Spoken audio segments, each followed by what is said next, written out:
মানবতার বিরুদ্ধে দুই দিক থেকে যুদ্ধ চলতেছে, একক ধর্মবাদী রাজনীতির মাধ্যমে এবং বস্তুবাদী জাতীয়তাবাদী রাজনীতির মাধ্যমে। এবং খুবই দুর্ভাগ্যজনক বিষয়, এই দুইটা রাজনীতি পৃথিবীতে এখন কায়েম আছে।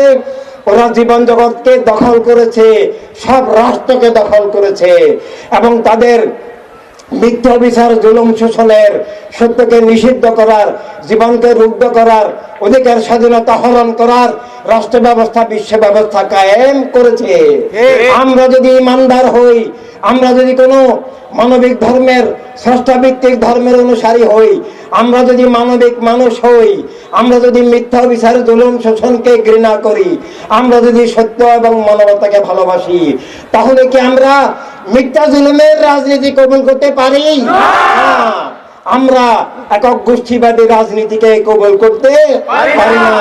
তাই ইমানদার হিসাবে, কোন মানবিক ধর্মের অনুসারী হিসাবে, মানবিক মানুষ হিসাবে আমরা দুনিয়ার সব স্রষ্টায় বিশ্বাসী মানুষের, মানবতায় বিশ্বাসী মানুষের, অধিকার স্বাধীনতায় বিশ্বাসী সব মানুষের একটাই রাজনীতি আছে, যার নাম মানবতার রাজনীতি।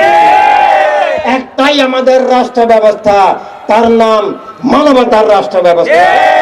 তাই একক ধর্মের নামে রাজনীতি রাষ্ট্র, একক জাতীয়তাবাদী রাজনীতি রাষ্ট্র আমরা মানুষদের নয়, ইমানদারদের নয়, ধর্মের অনুসারীদের নয়, বরং ধর্মের শত্রুদের, মানবতার শত্রুদের।